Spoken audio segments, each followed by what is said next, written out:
Passamos por um período de muitas incertezas e mudanças, rápidas e drásticas, devido à pandemia de Covid-19. Como temos refletido, isso vem nos desafiar como cidadãos, servos de Deus e líderes de nossas comunidades de fé. Essa nova realidade é inegável e inevitável. Com o objetivo de inspirar e capacitar pastores e líderes, a conferência A Igreja Pós-Pandemia traz ações práticas para o cumprimento da missão da igreja local. Como facilitadores na reflexão, convidamos os pastores Adelmilson Júlio, Felipe José e Auriedno Rodrigues de Paula.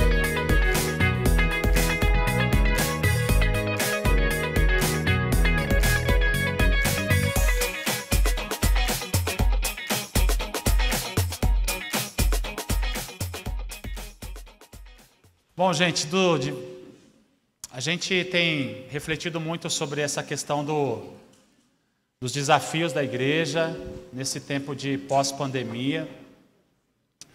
E um dos temas que foi abordado aqui, que me chamou muito a atenção, que foi até falado, tanta ênfase pelo pastor Adelmilson aqui, e eu até gostaria muito da participação dos pastores Felipe e Auriedno também, sobre, a pergunta é assim, quanto à pandemia, ela mostrou a nossa fragilidade quanto ao discipulado. Aí você olha ali, as coisas foram acontecendo, isolamento social, e agora como que vai ser? A pandemia mostrou que nós fomos frágeis na questão do discipulado ou não? Qual a percepção de vocês quanto a isso? Pode começar pelo pastor Adelmilson. Oi, deu certo. Bom, gente, vamos lá. Se nós olharmos para a igreja Adventista da Promessa, não sei se tem pessoas aqui de outras denominações, nós tivemos um discipulado focado na dogmática. Como o nosso discipulado aí nos últimos 30, 40 anos foi um discipulado focado na dogmática, os pastores que vieram antes de nós, eles fizeram um discipulado bastante fundamentado na experiência de fé e de convicção e crença que eles tinham. Isso nos ajudou, por quê? 12 meses após o início da pandemia, abril ali, o finalzinho de abril, nós já tínhamos uma ideia, que a Igreja Adventista da Promessa não teria problema do ponto de vista financeiro. 2 meses depois. Por quê? Porque esses irmãos, especialmente de mais maduros, eles deram feedback para nós, dizendo assim, olha, nós estamos numa crise, a igreja está numa crise, mas nós estamos assumindo um compromisso com a denominação. E nós saímos mais forte por conta do discipulado, do ponto de vista da unidade doutrinária, do ponto de vista financeiro. Só para vocês terem uma ideia, e eu concluo aqui essa primeira participação, o ano de 2021 foi o ano em que a Igreja Adventista da Promessa mais cresceu financeiramente nos últimos 20 anos. Isso é prova que o nosso discipulado foi um bom discipulado. Você, se é o maior na casa de Israel, fica à vontade. Não vou me atrever, não. Pelo tanto de cabelo, viu? Não vou me atrever, não. Nesse sentido, pastor, eu entendo que nós temos, de certa forma, um discipulado, como o pastor Adelmilson disse, numa linha mais dogmática, e ele foi importante nesse processo do enraizamento das nossas doutrinas, da nossa fé. Conheço outros amigos, pastores de outras denominações, que a igreja praticamente esfacelou. Tivemos percas? Tivemos. Todas as igrejas nesse período de pandemia, tem sempre alguém que aproveitou a pandemia para não voltar mais. Ou alguém que era muito atuante aproveitou a pandemia para dar um tempo. Nós temos esse processo. Eu só acrescentaria uma preocupação na questão do discipulado. Como o pastor Adelmilson disse, eu penso que a gente acertou no discipulado das gerações anteriores. quando a gente pensa nas gerações que estão aí, que estão por vir, que a comissão, inclusive a comissão de plantação e revitalização da igreja, que é uma comissão importante da igreja, trabalha pensando nas próximas gerações. Como a gente vai alcançar e discipular essas novas gerações? As gerações anteriores, elas tinham essa ligação pelo discipulado muito mais no viés da obediência. É verdade, então a gente precisa obedecer, fomos ensinados a obedecer e vamos obedecer. Essa geração, que foi o tema da nossa reflexão no início da tarde, que é uma geração que está crescendo no mundo relativista, é uma geração que a gente precisa trazer o senso de pertencimento. Eles precisam se sentir parte para serem discipulados. E aí eu acho que está um desafio para a gente alcançar o coração dessas novas gerações. Quem vai pastorear as minhas filhas, os filhos, os nossos filhos? Essa geração, eu acho que a gente está na nossa época e a gente precisa preparar as pessoas que irão pastorear essa turma. Sim, sim.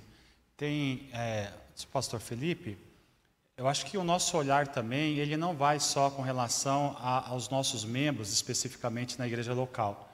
Eu acho que ainda vai muito mais, né? Quando uma pessoa nova entra na igreja e ela ali decide servir a Cristo, né? Quais são os passos, né? Quais são os passos que ela vai caminhar na igreja local para ela se tornar uma discípula de Cristo, né? Eu acho que para nós é um grande desafio, né? Para nós é um grande desafio.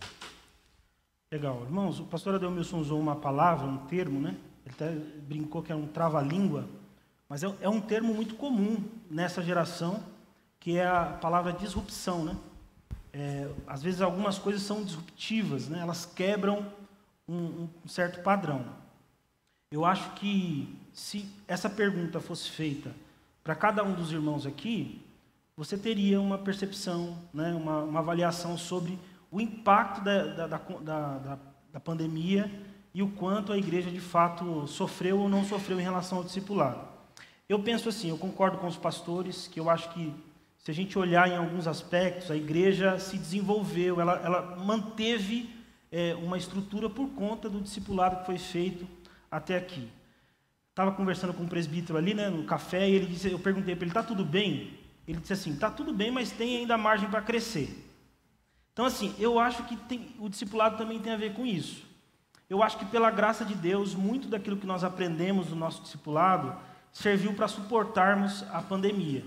Só que eu acho que tem muita margem para crescer ainda. Eu acho que a igreja precisa aprender a focar mais em discipulado. Eu acho que, em determinado ponto de vista, a pandemia mostrou algumas fragilidades do nosso discipulado. Eu vou dar um exemplo pessoal que eu enfrentei na minha igreja local e eu acho que foi um ponto positivo. No comecinho, quando eu comecei a pastorear a igreja de Santana, eu pastorei lá por 5 anos. A gente desenvolveu uma prática com os irmãos, muito respeitosamente, porque nós sabemos a cultura da nossa igreja, que era ensinar os irmãos a orarem. Porque a gente percebeu que muitos irmãos na igreja não estavam orando. Eles iam na hora do culto, receber oração, mas eles não oravam. E aí assim, o pessoal começou a me chamar de frio. Esse pastor não ora mais por imposição das mãos. Mas o que eu fiz? 2 cultos por mês, eu disse para a igreja, não vai ter oração por imposição das mãos. Porque eu quero que a igreja ore.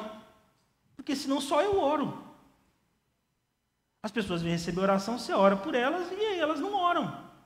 Então eu acho que são algumas ações que a gente faz, pode ajudar nesse desenvolvimento da pós-pandemia. Então eu penso que na margem do crescimento, questões como essa podem ajudar a igreja a se desenvolver.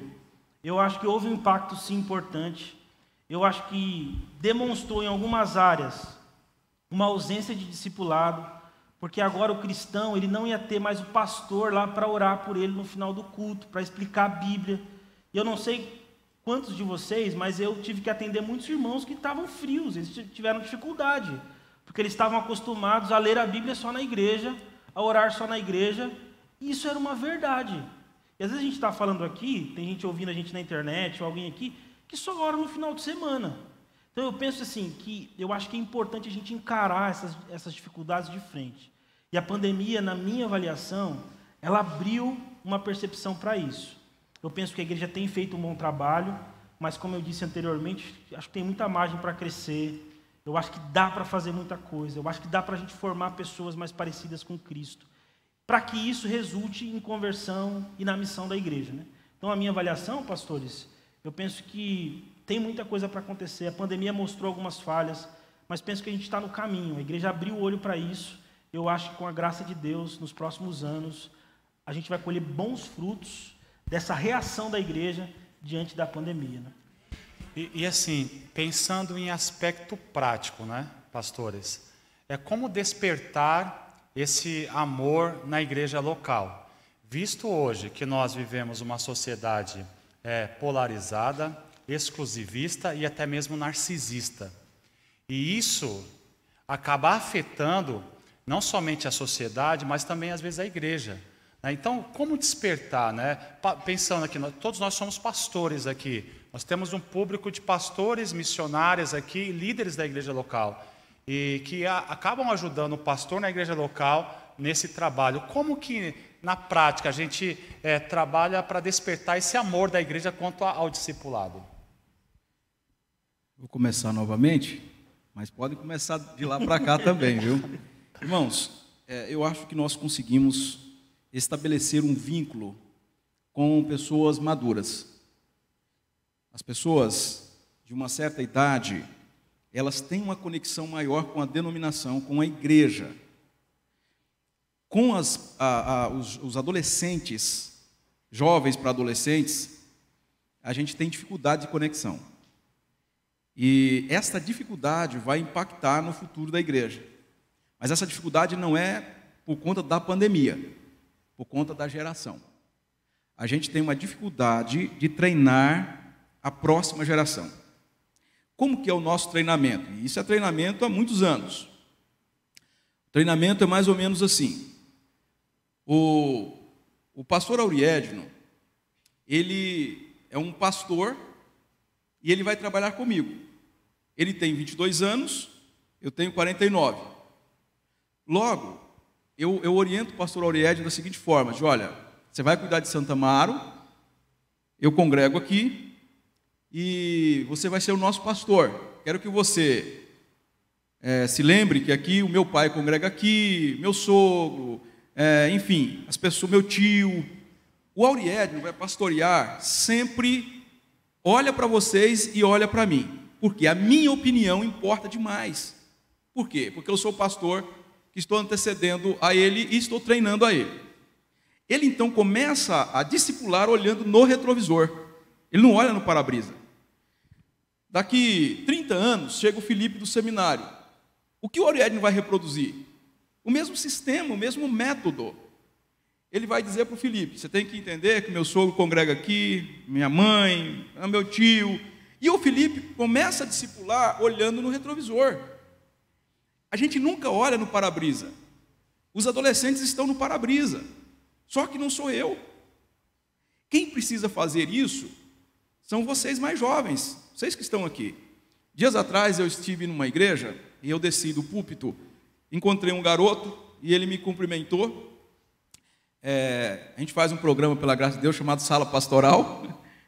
Não sei se alguém vê aqui na TV Viva Promessa, mas por acaso aquele garoto via Sala Pastoral. Quando eu desci, ele pega no meu braço e fala, eu conheço o senhor. E eu disse assim, o que Deus está fazendo na sua vida, rapaz? Ele falou assim, pastor Adel, eu sou um jovenzinho por fora e uma criança por dentro. Eu ainda sou criança. Eu digo, quantos anos tem? 15. Eu digo, olha, com 12 anos, Nicholas von Zinzendorf criou a missão Grão de Mostarda, que até hoje manda missionários para o mundo. Então, assim, você tem 15, você tem 3 mais que o cara. Aí ele sofreu assim um susto, né? Eu digo, Deus pode fazer grandes coisas por meio de você. Eu acho que para o futuro, gente, esse modelo de pastorado que nós temos aqui, eu acho que também, mais ou menos, está com os dias contados. Esse modelo de retrovisor. Eu acho. Então, assim, eu não sei quem tem jovenzinho aqui com 15, 16 anos? Tem? Tem? Então, este pessoal precisa ser treinado para representar os valores do reino na universidade. Mas se você chega na universidade e diz que é pastor, há uma aversão natural, gente. Esse modelo que nós construímos aqui do retrovisor, ele não funcionará daqui 20 anos. Como vai funcionar? Contigo, formada ou na universidade, onde você fala do amor de Jesus, quando as pessoas perguntarem a razão da sua fé, você compartilha, você discipula pelo exemplo. Nós temos uma irmã, uma jovem agora, ela está na capital da Irlanda, foi estudar e conseguiu serviço na escola onde ela estuda. Ela me contou dias atrás, ela estava no Brasil, e ela me contou que foi muito hostilizada lá, onde as pessoas desdenhavam da fé. E um dia, ela disse que as pessoas começaram a perguntar: por que você age assim e não assim? Ela tentou pregar, as pessoas utilizavam. E ela parou de pregar, e disse: eu não vou pregar, estou sofrendo assim, muita afronta. Ela, vários dias ali, meses, trabalhando, e algumas pessoas perguntaram a ela assim: por que você age assim e não assim? Aí ela dizia: porque eu conheci Jesus. E ela pregava um pouquinho. Ela disse que para essas pessoas que ouviram o evangelho por conta do testemunho dela, do exemplo dela, ela já conseguia às vezes orar por essas pessoas. Eu acho que o discipulado do futuro, ele é o discipulado pelo exemplo. Amém. E eu acrescentaria, pastor Fabiano, nessa questão, uma preocupação, que tem sido uma preocupação do meu ministério, aquilo que eu ministrei aqui sobre a questão da pregação em série, a questão do púlpito, faz parte de um pacote, porque para mim o discipulado, ele não é colocar alguém numa sala de aula, passar o trilho do discipulado, ou passar o doutrinal e está resolvido. A gente tinha um método antigo que era, passou os 30 pontos doutrinários, vai para o batismo, e era uma bênção, era um método que funcionou naquela cultura, naquele contexto. No contexto de hoje, a gente precisa entender que os nossos cultos fazem parte do processo de discipulado, que a nossa liturgia, as músicas que nós cantamos, a mensagem que nós pregamos, vai complementar esse processo de estudo e de acompanhamento do discipulado. Então, o discipulado não é colocar entre quatro paredes, ministrar uma série de conteúdos e a pessoa está liberada. Tem um acompanhamento. E por que é tão difícil? Porque você tem que pensar tudo. Você tem que pensar liturgia, você tem que pensar culto, você tem que pensar a rotina do dia a dia. E por que isso é importante?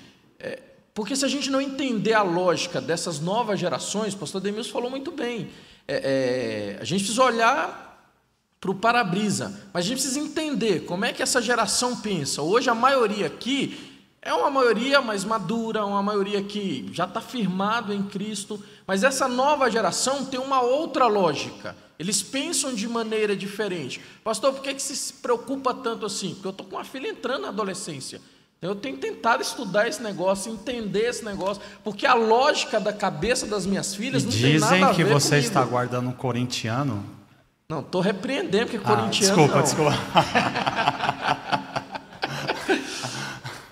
Então, assim, é um negócio que a gente precisa pensar. Como é que elas vão ter o evangelho? E para finalizar essa parte, lá no Alvorada, na igreja que a gente pastoreia, a professora da minha filha mais nova, de 9 anos, filha do pastor da igreja, está lá na escolinha, e a professora mais madura falando sobre Jeremias, o profeta chorão, e vai explicar para ele: olha, ele está chorando porque a igreja dele foi derrubada, ele está sem igreja e tal. Aí ela levantou a mão: mas por que ele está chorando? Se a igreja acabou, ele vai para outra, ele procura outra.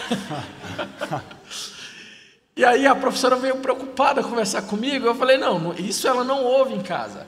Só que já é da mentalidade dessa geração, que não deu certo aqui, a gente vê outra. Não, a nossa geração mais antiga é assim. Pode ver, tem igrejas nossas, tá lá o casalzinho de idoso lá, sentado no primeiro banco, pode fazer chuva, sol, o pastor pode pregar bem, pode pregar mal, pode o irmão que for, o culto pode fazer do jeito que for, ele vai continuar lá. As novas gerações não, elas querem uma comunicação mais assertiva, elas querem participar do processo. Então eu acho que a nossa lógica, precisa o evangelho entrar na lógica deles, mas a gente precisa entender a lógica deles para aplicar o evangelho. Antes do Felipe, só metade de um texto bíblico aqui que me veio à mente. Olha, é Atos 13, 36, parte A, olha. Tendo, pois, Davi servido ao propósito de Deus, em sua geração adormeceu e foi sepultado. Nós servimos a nossa geração. Tem hora que tem que soltar o bastão, irmãos. E como nós temos um pessoal mais maduro aqui, vou aproveitar meus 30 segundos, pastor Felipe. Lá, meu irmão, olha, se nós não ajudarmos os adolescentes, eles não estarão na igreja daqui a 15 anos. Pode escrever. Não estarão. Não estarão. E o ciclo comum em Juízes, primeira geração serve ao Senhor, a segunda geração um pouco mais fraca, a terceira um pelar, outro dentro, a quarta geração queimava os seus filhos aos demônios. Ou seja, ou a gente olha para as novas gerações hoje e encontre pontes, vínculos para compartilhar o evangelho, e é uma responsabilidade de todos nós, inclusive dos adolescentes, ou a quarta geração estará adorando as idolatrias, como diz Juízes, aos demônios. Duas dicas práticas, que eu acho que os irmãos já falaram muito bem. Duas dicas práticas. Primeira, os pastores que estão aqui ouvindo a gente, os líderes que pregam na igreja. Eu queria desafiar você, assim que você voltar dessa conferência, a assistir um sermão seu. Chegando na sua casa, você coloca lá, porque deve ter algum gravado, né? 1 ano e meio de pandemia, deve ter um aí. Senta e te escuta. Eu acho que esse exercício é um exercício importante. Veja se você consegue cativar o seu coração para que você consiga cativar outras pessoas. Então, uma dica prática. Outra dica prática que eu acho que vale a pena você colocar aí na sua perspectiva, eu ouvi de um pastor amigo meu, um pastor já experiente, eu admiro ele pela forma como ele fala, e ele disse para mim assim: pastor, uma das minhas preocupações ao comunicar o evangelho, quando eu termino de pregar na minha igreja, tem uma meninadinha na minha igreja, algumas crianças lá, e eu vou até eles e pergunto o que eles entenderam, se eles entenderam do evangelho. Ele diz que ele prega para as crianças, porque se as crianças entenderem, todas as pessoas provavelmente vão entender a pregação do evangelho. Então, mais uma dica prática. Se você, depois que fez um sermão na sua igreja, pergunta para as crianças da igreja, porque presumo que uma hora ou outra as crianças assistam a pregação do pastor, porque isso é importante também, né? Pergunta se ela entendeu a sua palavra, porque eu acho que isso pode ajudar o quanto você está aperfeiçoando essa capacidade de alcançar as pessoas. Para finalizar, o pastor Aurélio comenta, eu vou compartilhar um testemunho pessoal. Esses dias eu fui pregar num evento de jovens da nossa igreja, e aí a Ju estava viajando, minha esposa, e eu levei os meus 2 meninos, o Samuel e o Pedro. O Pedro tem 12 anos já, assim, extremamente antenado, sabe de tudo, avião e tal, e aí eu estava pregando lá animado, e aí no final da pregação Deus me deu uma ilustração, assim, sabe quando você está pregando ali no púlpito e vem uma ilustração assim, aí eu falei a ilustração. No final eu queria falar sobre a expectativa de esperar Jesus. Nós precisamos ter expectativa com a volta de Jesus e tal. Aí eu falei assim: imagine você, Copa do Mundo, Brasil e Argentina. Quando eu falei Brasil e Argentina, Pedro, na hora conectou. Brasil e Argentina, 45 do segundo tempo, 0-0, o escanteio para o Brasil, lá vai, sei lá, um cara do Brasil e cruza, e o Neymar vem, cabeceia, gol e tal, e você está naquela expectativa. Eu usei essa aplicação, terminou a pregação, o Pedro chegou para mim e falou: pai, essa foi a sua melhor pregação? Não, eu entendi perfeitamente o que você quis dizer. Eu sei que ele é apaixonado por futebol, né? Mas eu quero dizer, irmão, às vezes a gente precisa dar espacinho em direção a essa geração. Há uma necessidade. Se eu dissesse para o Pedro assim como a corça anseia pelas águas, nós devemos esperar o retorno de Jesus. Talvez ele não conectasse. Mas eu usei de alguma forma alguma coisa que tinha interesse para ele, e o evangelho entrou no coração dele. Ele disse assim: pai, eu entendi que nós temos que esperar Jesus com expectativa. Então acho que fica aí umas dicas que podem nos ajudar, né? Pelo menos a minha esperança é essa. E para acalentar o coração, pastor, acho que no processo do discipulado, quando o pastor Ademilson fala que chega o momento da gente passar o bastão, é uma das coisas que eu oro, que eu tenho alguns amigos mais experientes e eu me espelho neles. E eu falo com a esposa assim, quando eu chegar na idade desse pastor, que eu tenha a mesma atitude dele. 2 exemplos. Amanhã eu vou visitar o pastor Aguiar. Eu cheguei no litoral de Minas Gerais para pastorear São Vicente. Ele já é um pastor experiente, presbítero ali na igreja. Foi um copastor assim sensacional. De tal forma que as minhas filhas hoje chamam ele de vô.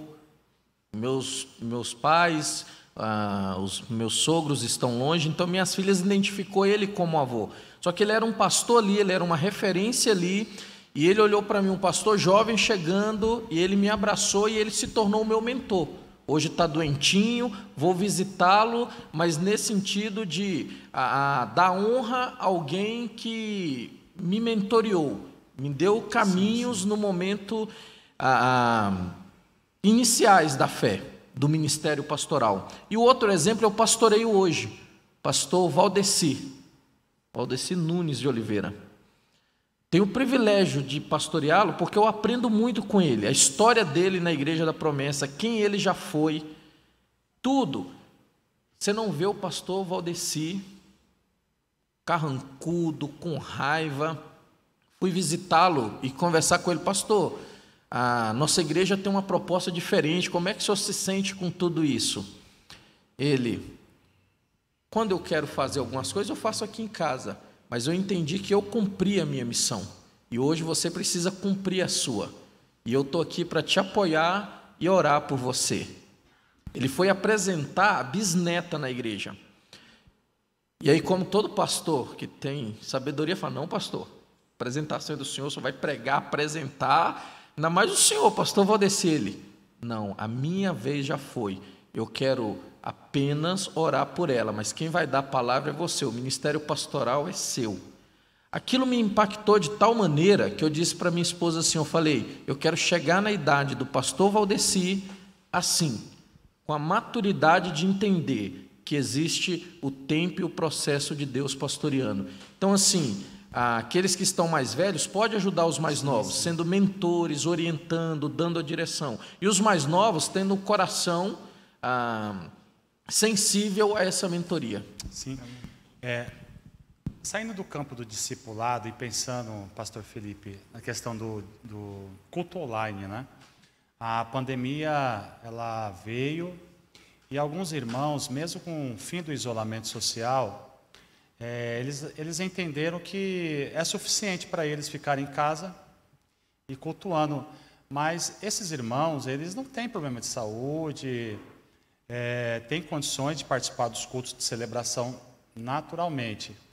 Que palavra você daria, pastor Felipe, a esses pastores que estão aqui, missionárias, líderes, né, que têm até mesmo sofrido para tentar arrebanhar esses irmãos que falam isso? Não, eu tenho um culto online, então para mim já é o suficiente. Irmãos, assim, eu penso que, do ponto de vista pastoral, a gente precisa entender que a igreja é de Jesus Cristo, né? Conquanto a gente sinta a ausência de algumas pessoas, a gente precisa entender que nós não nos preocupamos mais com a igreja do que o próprio Deus. Eu acho que, como pastor, é importante que você faça o seu papel.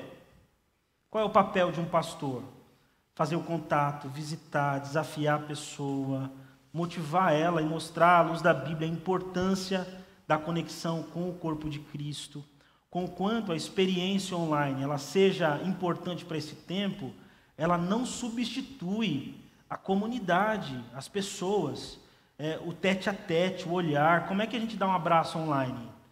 Não tem como. Então, eu acho que naturalmente, com pastoreio, com paciência, as pessoas vão entendendo isso. Agora, uma palavra de conforto aos pastores, não há necessidade de um desalento, de um desespero, do ponto de vista, será que o problema está comigo? Se você é um pastor diligente, dedicado, você tem que entender que o ser humano é assim. Isso tem a ver também com a dimensão com que a pessoa compreende o Evangelho. Agora, eu acho que é importante o pastor assumir a responsabilidade de fazer essas provocações.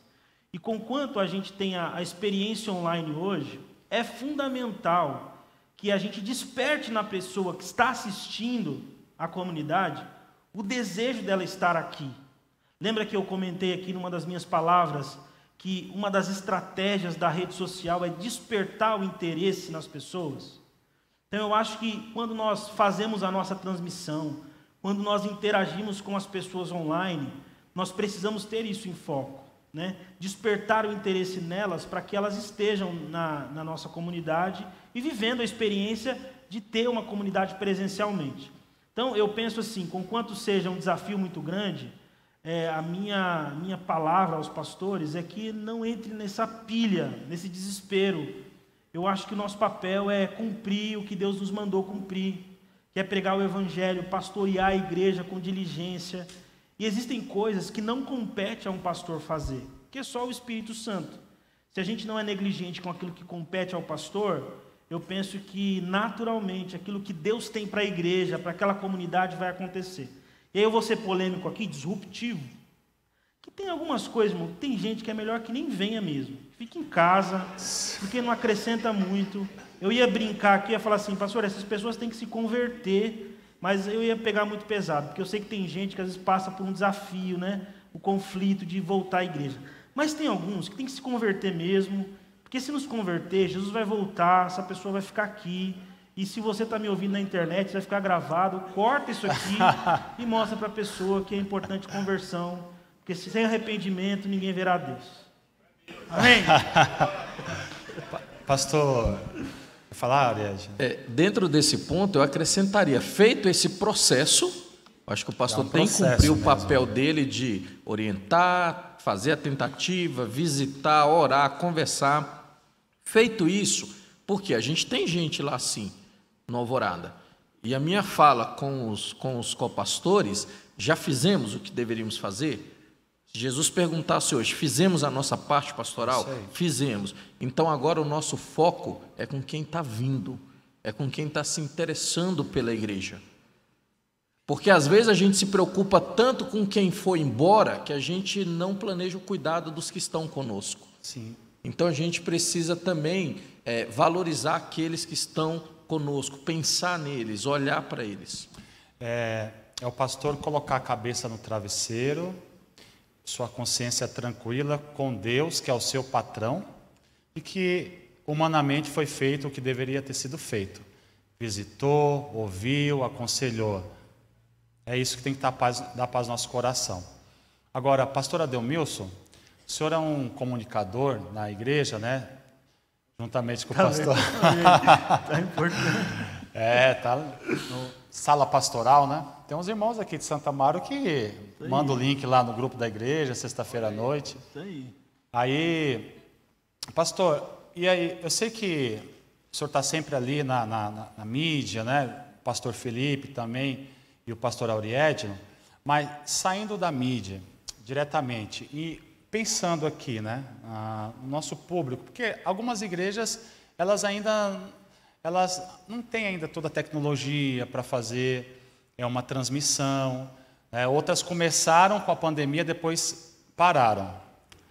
Mas o que eu quero pensar com vocês aqui, refletir, uma pergunta aqui que foi feita, acho que foi pelo pastor Auriedno, o que nós temos pregado nos nossos púlpitos tem respondido às perguntas contemporâneas? Ou seja, hoje, será que nós estamos dando respostas às perguntas que foram feitas no passado e não respondemos às perguntas que estão sendo feitas hoje? Como que está sendo isso? Como que é isso para vocês, nessa questão da contextualização da mensagem, né? Como contextualizar, né? É uma palavra que tem sido muito utilizada. Como que se faz isso, né? Lógico, sem comprometer, né, na pregação bíblica o texto e o contexto bíblico. Olha aí, a pergunta é complexa, né, para encontrar respostas, porque um grande problema das gerações a geração que está liderando empresas, igrejas, enfim, especialmente na área religiosa, são mais resistentes à mudança. E quando a gente fala de contextualização, algumas pessoas vão pensar que a contextualização é uma questão estética. O fundo da igreja preto, o púlpito elevado sem os outros compartimentos aqui do tablado, do palco, né? Enfim, é muito mais uma questão estética. E a gente vai entender que a contextualização é a única maneira de nós prolongarmos a vida da igreja.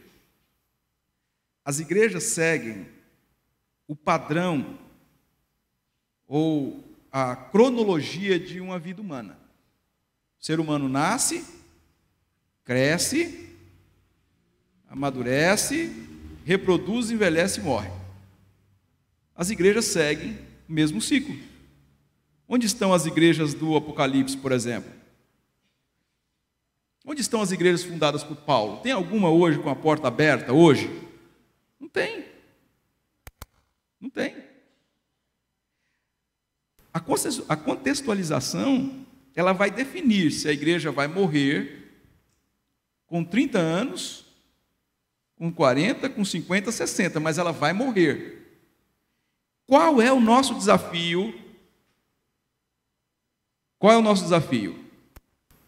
O nosso desafio é contextualizar a igreja de tal forma que essa igreja faz isso, quando essa aqui estiver cumprindo já o seu papel, ela reproduziu, ela plantou novas igrejas. E essa nova igreja tem mais um ciclo aí de 40, 50 anos. E aqui é isso, até o retorno de Jesus. Qual é o nosso desafio, então? Contextualizar a palavra. E contextualizar a palavra é fazer com que o ouvinte entenda. Boa parte daquilo que se prega, as pessoas não entendem. Se elas não estão entendendo, como que elas respondem positivamente ao Evangelho? Se você não compreende, como que você responde? Não sei se alguém já leu aquele livro O Totem da Paz. O Totem da Paz, do Dom Richardson. Quem estudou teologia na minha época leu o Totem da Paz.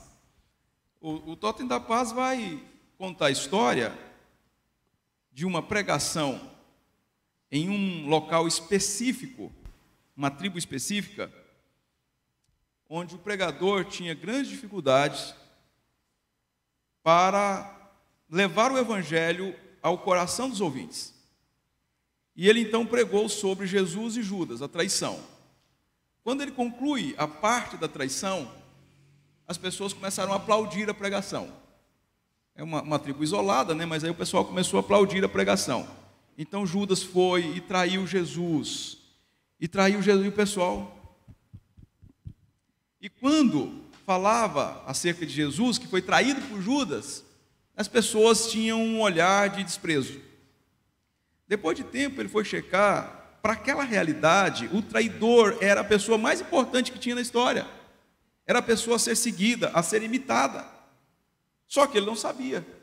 O que ele fez? Ele teve que adaptar ao princípio que é a verdade é imutável. Só que aquela cultura não conseguia entender. Ele pregaria o restante dos anos dele e o pessoal continuaria crendo em Judas e não em Jesus. Será que as pregações que a gente faz também, e aí eu coloco todos nós aqui, para algumas pessoas não crentes, desigrejadas, céticas, será que não parece que o traidor é o bom e o traído é o ruim?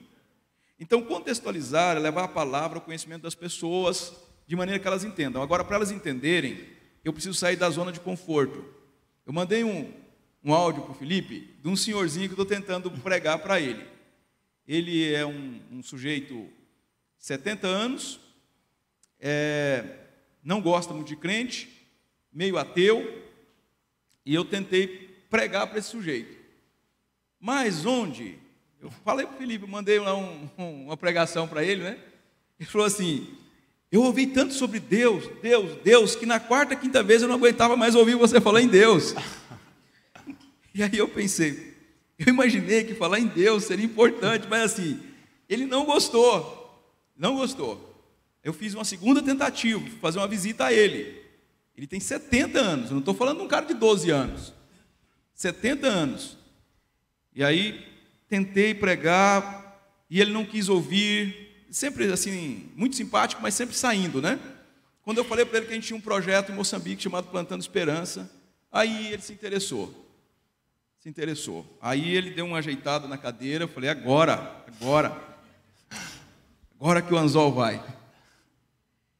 Eu falei assim, o projeto é tão bom, que o senhor também pode participar do projeto. Ele falou assim, olha, Adel, aí não. Estava indo bem até agora. Mas você veio falar de dinheiro para mim? Irmão, ele ficou muito aborrecido, mas extremamente aborrecido. Porque eu falei que ele poderia contribuir financeiramente. Então, nesse mundo aqui, nesse mundo onde a pessoa não entende, você tem que contextualizar. E uma palavra fora pode, cancelar a senha do cartão, não tem? Senha errada? Olha, a senha foi errada. Olha, eu estou um tempão mandando mensagem para ele e ele não está querendo me receber. Porque é um mundo hostil que tem. É lógico, tem muita gente que vai ouvir o Evangelho, mas pregar nesse mundo hostil, contrário ao Evangelho, você tem que contextualizar. Ou seja, o embrulho do presente, você vai mudar. Né? Esse exemplo não é meu, é de um professor, que ele vai dizer assim, olha, a água é o presente, a água é Cristo, é a água da vida. Amém? É isso? Agora, o Felipe terminou de tomar, o Aurélia tomou a água aqui, o que ele faz com a garrafa? Ele descarta. Contextualizar é descartar, é aquilo que é descartável, você pode mudar para que a pessoa entenda. Agora, se você mudar a água, está errado, mas você pode mudar, pode ser um copo, pode ser uma garrafa, pode ser 5 litros, né? É contextualizar, é você levar a mensagem ao conhecimento das pessoas, sejam crianças, esse senhorzinho de 70 anos, ore por ele que eu estou com uma batalha para ver se ele entende o Evangelho. Então é isso. Amém. Pastor, deixa eu dar uma contribuição. Um código aqui, gente, ó. O pessoal que está acompanhando pela internet gosta de... Os youtubers falam muito isso, né? Um código. Deixa eu dar um código para vocês aqui, que eu acho que é importante. Eu penso que a igreja, conquanto tudo aquilo que a gente ouviu aqui faça todo sentido, a igreja precisa aprender a ter um olhar missionário. Eu acho que a gente precisa voltar a ter um olhar missionário. Minha mãe, a sábia mãezinha, ela tem um ditado que ela diz assim, quem quer pegar a galinha não fala show. Já ouviram esse ditado? Você quer pegar a galinha, você não fala show, né? Você vai devagarzinho. Então você não assusta a galinha, você vai até chegar e você pega ela. Eu penso, irmãos, que é importante a gente ter a capacidade de olhar para os de fora. E eu vou dizer para vocês por que isso me salta aos olhos. Eu acho que isso também é uma estratégia, pastor Fabiano, para esse tempo. Porque nós gostamos de ensinamento. Tudo aquilo que envolve ensinamento chama a nossa atenção. Nós gostamos de um pastor, teólogo, que vai explicar para a gente o Apocalipse. Isso é bênção, graças a Deus. Nós temos muitos na nossa igreja. Mas a minha preocupação é quando a gente não balança isso. A ênfase da nossa espiritualidade, ela se torna uma ênfase muito no mestre, naquilo que é ensinável. Eu penso que a gente precisa balancear, colocando uma ênfase missionária. Tem um pastor amigo meu que ele terminava o culto na igreja dele, e aqui mais uma dica, um código para os pastores. Ele dizia assim, que eu terminava o culto dando a bênção apostólica. E todo mundo gosta da bênção apostólica, é ou não é? A graça do Senhor Jesus, o amor de Deus, a comunhão do Espírito seja com todos, e a igreja diga, amém. Não é um negócio assim que acalenta, gente, está terminando o culto, é um negócio assim que acalenta. Aí ele falou assim, cara, eu mudei. Na minha igreja eu dou a bênção apostólica, mas a última palavra é Mateus 28. Agora, ide por todo mundo e pregai o evangelho a toda criatura. Porque tem que colocar fogo no nosso pé. Porque a gente gosta desse ambiente aqui. E eu penso que para esse novo momento da igreja, é importante ter uma cabeça missionária. A minha preocupação é sair daqui e perguntar, pastor Fabiano, daqueles irmãos, quantos fizeram pelo menos um contato missionário? Evangelístico, mandou um zap, uma mensagem, Cara, eu ouvi isso na minha igreja hoje, e quando eu ouvi, eu pensei em você, e eu quero orar por você. Irmãos, a gente tem que ter mais fogo nas pernas, sangue na veia. Como dizia minha avózinha, sangue na cara. Eu penso que a igreja precisa ter esse ambiente da comunhão, do ensino, que é fundamental. Mas eu penso que falta um fervor missionário. A gente precisa olhar alguém na rua e se apaixonar por ela. E dizer assim, salva Deus, salva, salva, salva Deus.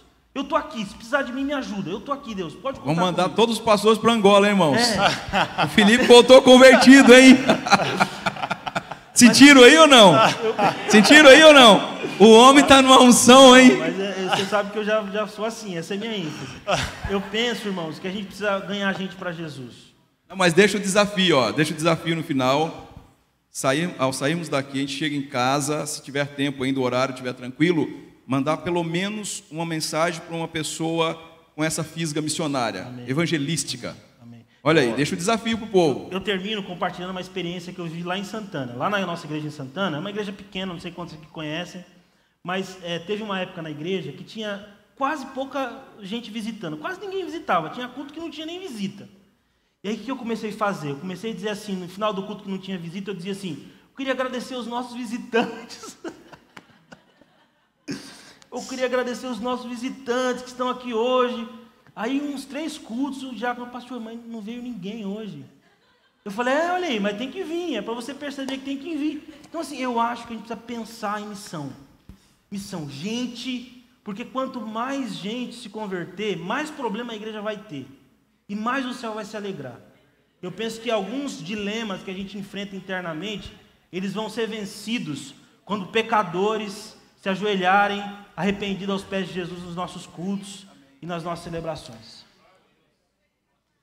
Dentro dessa questão de problemas, pastor, quando a gente consegue, pelo Evangelho, alcançar pessoas que não tiveram contato com o Evangelho, porque às vezes a gente alcança alguém que cresceu num lar cristão, que de repente ficou longe e voltou para a presença do Senhor, mas quando a gente consegue alcançar pessoas que não convivem, não conviveram num ambiente de igreja, a gente é impactado, a gente é forçado a sair da zona de conforto. Eu batizei em São Vicente o Marcos e a Eliane, menininha na igreja, depois saiu, foi embora, casou com o Marcos vinha de uma família de pessoas que não acreditavam em Deus, e não tinha nada de religião. Ela veio para a igreja com a prima e ela sempre pediu oração pelo marido, porque o marido estava incomodado dela ir para a igreja.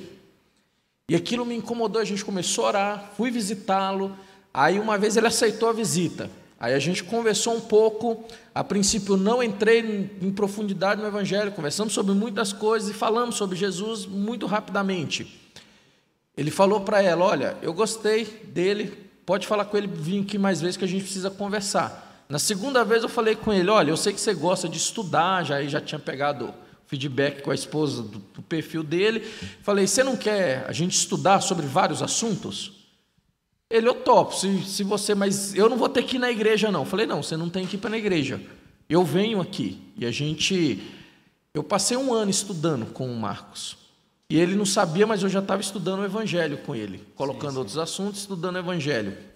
Depois de 1 ano, ele teve um problema, ele ficou com um problema no abdômen, e ele chegou um dia e ele disse assim, olha, você sabe que eu não acredito em Deus, mas a minha esposa falou que se a gente orar, Deus pode me curar desse negócio, e eu vou fazer a cirurgia amanhã. E eu disse para ele, eu creio que Deus pode curar. Se ele não quiser curar, você vai lá e vai dar tudo certo. Não, ele, então tá bom, você pode orar por mim? Orei por ele. Não houve um milagre na hora. Ele dormiu, quando ele levantou para ir para o médico, ele já não tinha um problema. Ele foi para o médico chegou e disse assim, não precisa fazer cirurgia. Graças a Deus. Ele me chamou em casa e disse assim, pastor, como é que eu faço para batizar? Porque eu quero ser crente agora. Glória a Deus. Era um cara que não tinha nada, mas quando a gente se coloca à disposição, glória a Deus. E por que eu lembrei deles? Semana passada, estava lá na correria, recebi uma mensagem deles, do Marcos e da Eliane, e o Marcos falando assim, pastor, eu estou com um primo meu, que era igual eu, E eu estou começando um processo com ele aqui. Que orientação que você me dá? Não é? Aí ele está lá firme, servindo a Deus. Então o discipulado vale a pena. Mas foi 1 ano estudando com ele, sem ele pisar na igreja. Mas Deus operou o milagre. A gente está aqui caminhando já para o final do nosso bate-papo, né? Teria muitos. Eu fiz aqui umas 20 perguntas aqui, enquanto vocês ministravam aqui. Mas uma que eu gostaria assim, de que vocês rapidamente falassem sobre qual é a importância das mensagens em série, né? Eu sei que o pastor Felipe já trabalhou muito e trabalha, né? Desde que eu tenho conhecimento, acho que aqui nas igrejas da promessa, acho que o pastor Felipe foi um dos primeiros, se não o primeiro, que eu tenho conhecimento aqui na nossa região aqui. O Auriedno também faz, né? O pastor Auriedno faz também. E qual para vocês a importância da pregação em série, né? Visto hoje também, quem aqui assiste série aqui de televisão? Só isso? Vamos lá, gente. Quem assiste série? Vocês estão quentes, hein, esse povo?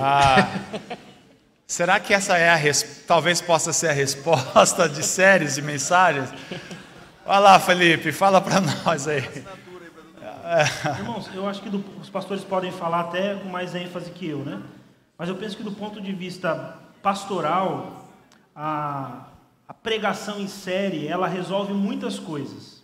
Eu vou citar uma, por exemplo. Às vezes, para o pastor, como já foi dito aqui, é muito difícil tocar em alguns assuntos espinhosos na igreja. Porque existem assuntos, às vezes, que chocam as pessoas. Vou dar um exemplo lá da nossa igreja em Santana, porque é a experiência que eu vivi. A gente fez a exposição lá de 1 Coríntios, da carta de Paulo aos Coríntios.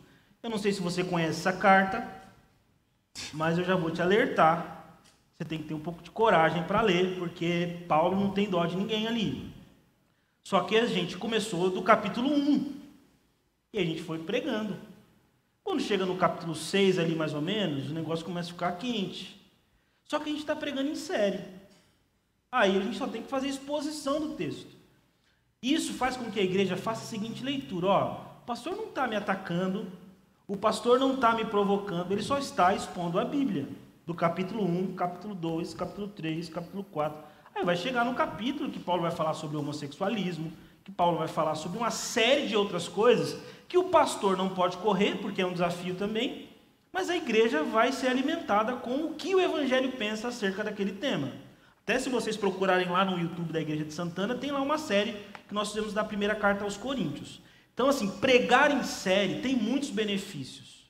E eu acho que um dos maiores benefícios é porque cura a igreja. Eu cito muito a minha mãe, né, minha avó, assim, porque elas são referência para mim, né? Minha mãe fala de um negócio chamado fio da meada. Não sei se vocês sabem essas expressões. Às vezes só tem na minha cabeça, né? Mas ela fala assim: filho, você precisa entender o fio da meada. Se você não entender o fio da meada, você não consegue entender nada. Então, assim, pregar em série, você consegue entender o fio da meada. Você termina, por exemplo, a gente fez exposição no livro de Juízes. A igreja está com a cabeça compreendendo o significado do livro. Não é só um versículo, conquanto um trecho seja importante. Então, eu acho que estudar a Bíblia em série traz muito benefícios para a igreja. Eu acho que é uma forma de conectar as pessoas. Esse lance, semana que vem a gente vai continuar. Eu acho que isso é um gatilho para aproximar as pessoas. Então tem muitos benefícios, eu citaria esse que talvez é a melhor forma de formar a igreja no desenvolvimento do Evangelho. Os pastores podem acrescentar aí também. Eu acrescentaria mais 2 etapas desta cura da igreja. Quando a gente prega, qualquer pregação, mas em série você vai abordar temas difíceis, né? Como esses que você já citou, às vezes a questão de gênero que acaba saindo, a questão do divórcio, rebeldia, homicídio, enfim, vícios. E quando o pastor ele prega aleatoriamente, uma pessoa que esteja passando por um processo de divórcio, ela pode entender que o pastor está mandando recado, né? As cajadadas, não é verdade? Então, o pastor está mandando recado, está batendo em mim. Se você está pregando em série, você não vai ter problemas. Por quê? Porque você tem que pregar no capítulo 2, depois o 3, o 4. E se no 4 tem qualquer abordagem, você vai precisar de expor à igreja. Então, este é um primeiro ponto. O segundo, existem pecados que eles são ocultos. O apóstolo Paulo vai dizer assim, olha, se a lei não dissesse que a vaidade é pecado, eu nunca saberia que eu tinha esse pecado. Mas a vaidade é amiga ali da soberba, né? É o pecado original, é o pecado mãe, né? O primeiro pecado, né? Tudo é startado a partir dele. Mas existem outros pecados. Então você prega em série, o coração do crente é tocado. Você faz a visita na casa. Aí é uma coisa que o pastor promessista faz bastante visitas. Quando você faz a visita após a pregação, o irmão vai pensar o seguinte, olha, eu preciso compartilhar com o Fabiano esse pecado que a palavra tocou na pregação de sábado, por exemplo. Eu preciso compartilhar. E ele começa a compartilhar. Mas aí tem a esposa por perto, tem o filho, tem a filha. Mas ele começa a compartilhar em casa. A percepção do Fabiano, do pecado do irmão, da irmã, é na casa. Só que você não consegue tratar lá. Você traz para a igreja. Se você tem um gabinete pastoral, onde o pastor, se for uma irmã, o pastor Fabiano e a esposa atenderem essa irmã, ou se for um irmão, ele pode atender no escritório pastoral, é aqui que você vai triangular a mensagem. Púlpito, casa, gabinete pastoral. Se você faz isso durante 4 anos, 5 anos numa igreja, ela tem uma cura que ela não adquiriu em 20 anos. 20 anos de pecados ocultos. 20 anos de coisa debaixo do tapete. Por quê? É aqui que você vai, de repente o irmão chega para o Fabiano e diz assim, olha, estou traindo minha esposa. Uau! Sim, estou traindo minha esposa. E já tem uns 10 anos. Porque a palavra de Deus entra no coração, ela vai no subsolo do coração, na gaveta da alma. E você começa a ouvir depois do culto, na visita pastoral, no escritório, no gabinete pastoral, anos depois a igreja vai ficando curada. E não é isso que acontece nas cartas, por exemplo, 1 Coríntios, que você citou, pecados são levantados, quando chega a 2 Coríntios, Paulo fala, isso aqui já está restaurado, esse está resolvido, esse está resolvido. Por quê? Porque a palavra de Deus, ela destaca isso, ela aponta para isso, ela mostra a fratura, mas a palavra de Deus também é cura. É cura para a ferida, é cura para a doença, é cura para o pecado, é a solução para o pecado. Só acrescentaria, pastor Fabiano, a questão, tem a série que é uma sequência de textos bíblicos que a gente faz, e tem a série que a gente pensa em temas.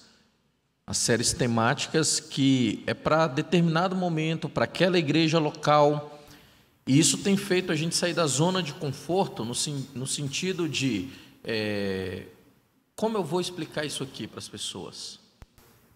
E como a palavra de Deus pode ajudar essas pessoas? E traz organização. No nosso caso, para a equipe pastoral, a gente já tem alinhado a série até o mês de agosto. Porque como estamos num ano aí de transição, de mudando, saber muito certo, então a gente não fechou do ano, a gente tem a série até agosto. Isso impede, já aconteceu no Alvorada, a gente ter o planejamento das séries, o que vai acontecer em junho, nós vamos fazer uma exposição no livro de Jonas, que vai acontecer em julho e o que vai acontecer em agosto. Cada um deles já tem uma temática. Mas e se surge alguma coisa bombástica, inédita, ou na sociedade aqui, a gente pode ajustar? Como, por exemplo, o tempo de guerra que nós estamos vivendo, né? Então, isso dá para os pastores e trabalhar. Isso gera também, é uma experiência que agora eu estou tendo numa equipe pastoral um pouco maior, que é compartilhar isso. A gente tenta entender a necessidade da igreja antes, a gente ora, esse é o problema. Vamos orar, vamos jejuar, e como Deus pode nos ajudar. Tem séries que são um alento para poder trazer um bálsamo para o coração da igreja. Então essas séries normalmente são boas. Normalmente essa série eu ponho para os copastores. Eles tratam. As séries que é para descer o cajado vem para o pastor Oriédio, não é, pastor Wagner? A série desse mês, os 4 sábados desse mês, nós estamos falando sobre ajuste de expectativas. A gente pensa muita coisa errada sobre Deus, sobre casamento, sobre a política do nosso país e sobre igreja. Então, as 4 mensagens dessa série são mensagens provocativas, vou dizer assim. Então, nesse caso, o pastor Auriedno é o alvo, porque aí eu sempre começo dizendo para os irmãos, se você ficar bravo comigo na pregação de hoje, você vai ter que me convidar para um café, bolo de milho, para a gente orar junto, e aí não tem problema. O tema apertado é mais sempre o pastor, né? Bom, pastores, foi muito bom essa prosa com vocês. Lógico que nós gostaríamos de ter mais tempo, né? Mas não é possível. Mas fica aqui a nossa gratidão pela vida de vocês. E esperamos em Deus que, com as dicas que foram dadas aqui pelos senhores, possamos, ao voltar para casa, refletir e, com a ajuda do Espírito Santo, colocar em prática de acordo com a nossa realidade em cada comunidade local. Eu gostaria de pedir ao público presente bater palmas aqui para os nossos amigos.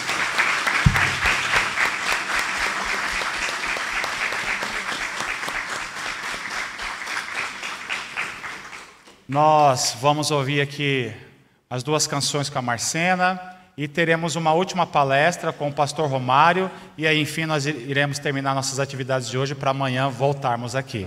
Pastores, amigos, obrigado, Deus abençoe.